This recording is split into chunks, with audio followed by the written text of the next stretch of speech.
Hello people! Lemon crinkles kayo dyan! 4 days ago gumawa ako ng chocolate crinkles. Medyo na-failed ako doon. Masarap yung lasa pero hindi ko na-achieve yung ganitong pagka-crack. Kaya naman hindi ko tinigilan to. Dito muna tayo sa lemon crinkle. In a bowl, naglagay ako ng white sugar and then yung dalawang lemon na nakita nyo dyan ay inubos ko yung lemon zest nyan.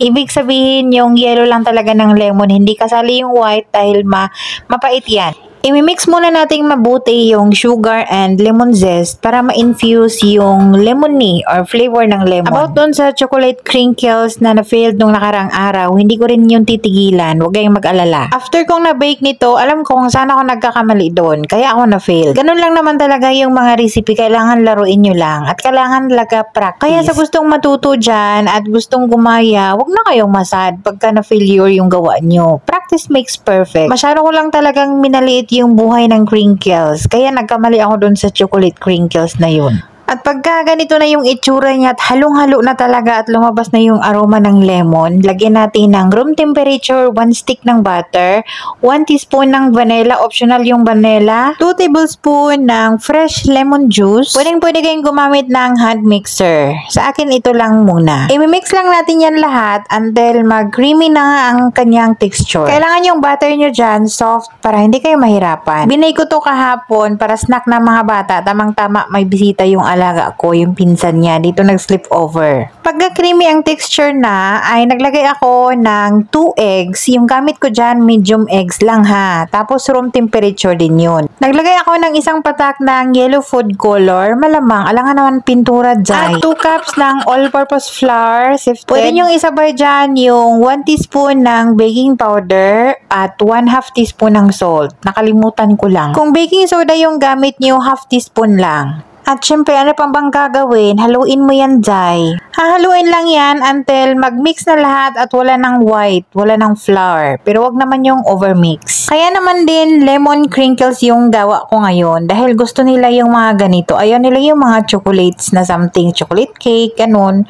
Nakalimutan ko yung salt, no? Kaya nahuli. At kailangan natin yan i-chill ng mga 1 hour or 1 hour and 30 minutes nga yung sa akin dyan. Isang dahilan kung bakit na-failure ako doon sa chocolate crinkles, hindi ko na-chill masyado, hindi siya masyadong tumigas, nag-flat yung ating dough. Kailangan natin yan ipa-chill until matigas na siya at makabuo na tayo ng bilog-bilog na hindi na dumidikit. Hindi naman siya masyadong matigas, parang ice cream texture ba? Parang yung mga chocolate cookies na ginagawa natin, kailangan talaga yun i-chill, diba? So, ganito din pala yung crinkles. Pag nabilog na yan, according sa desired size, ipa-roll natin yan sa powdered sugar. Kung wala kayong powdered sugar, kagaya sa akin dito, ay nagpagiling na ako doon sa maliit na blender na free sa mga blender pag bumili kayo. Basta mayroong ganun. Yun yung ginamit ko. Kaya meron akong powdered sugar. At pangalawang dahilan kung bakit na-failed ako doon sa chocolate crinkles, kailangan talaga naka-preheat yung oven natin ng mga 10 minutes. Kailangan mainit na yung oven para maganda yung pagka-crack niya at hindi siya mag-flat. At kailangan bilisan natin ang kilo sa pagmumuldi dyan para hindi babalik sa room temperature at hindi maging soft yung dough. Wait, 1, 2, 3, smile. Sobrang dali lang gawin yan, guys. Pwede nyo yan pang activities ng mga kids pag walang ginagawa. Tapos yung ginawa ko doon sa chocolate crinkles ay dinikit-dikit ko. So, masyado silang close. Ayun, nagbanding together sila. So, kailangan pala talaga social distancing, kagaya niya. Binay ko yan ng 10 to 12 minutes sa preheated oven ng 350 or 180 degrees Celsius. Huwag niyong i-overbake. Akala nyo lang, hindi pa yun luto kasi soft pa siya. Titigas din yan ng konti. Pagka malamig na, soft yung labas niya. Parang cookie lang talaga to. Actually, cookie naman yung crinkles eh. Cookie crinkles.